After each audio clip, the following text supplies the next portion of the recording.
On va enchaîner sur le sidekick. Le sidekick, vous avez le bras, la colonne vertébrale et les jambes parallèles à votre tapis. Donc vous êtes bien aligné, bien étiré. Vous allez remonter vos deux jambes et vous allez soulever votre taille du sol. Donc ça va vous permettre de bien engager le transverse et les obliques. Je reste dans cette position. Si je manque d'équilibre, j'hésite pas à reposer ma main au sol et je vais faire 5 montées avec les deux jambes parallèles, sachant qu'on expire en montant et qu'on inspire en descendant. Surtout, ne respirez pas par votre nombril et ne remontez pas vos côtes. Vous avez toujours la respiration latérale thoracique. Une fois que vous avez fait ces 5 mouvements, vous redescendez votre jambe à hauteur de hanche et on va faire 5 petits cercles vers l'avant.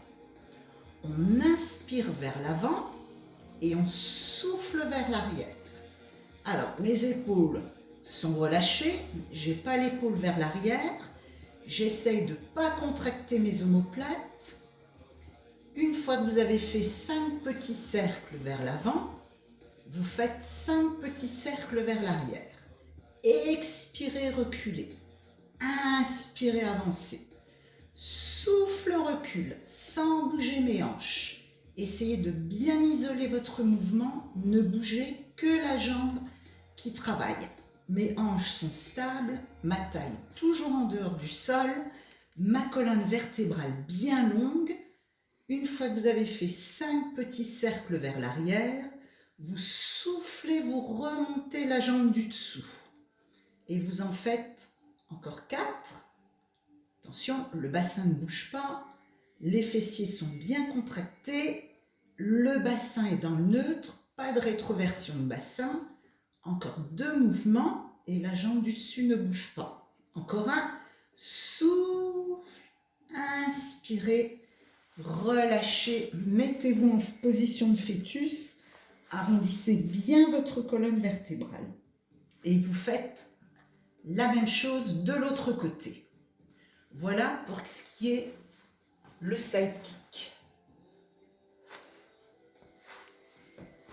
Alors, maintenant, on va passer aux abdos.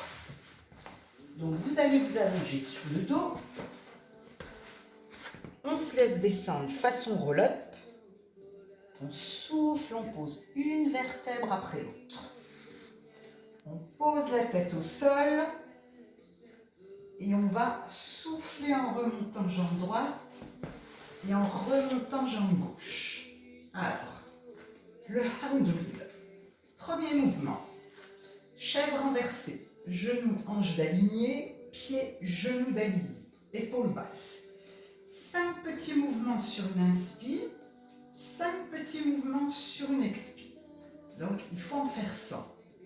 Une fois que vous avez fait la centaine, vous faites une petite pause et on reprend le handwheel un petit peu plus dur. Je vais bien serrer mon périnée. Je vais garder mes omoplates au sol. Et je continue, 5 petits mouvements sur une inspire, 5 petits mouvements sur une expire. Attention, la tête ne part pas vers l'arrière. J'ai toujours ma petite clémentine entre le menton et la poitrine et j'ai les épaules bien abaissées. Si ça va, un petit peu plus dur, vous allez légèrement redescendre vos jambes. Pareil, 5 petits mouvements sur une inspire, 5 petits mouvements sur une expire. Vous faites une centaine à chaque fois et ensuite vous soufflez, vous reposez le haut du corps, vous reposez une jambe après l'autre et vous relâchez.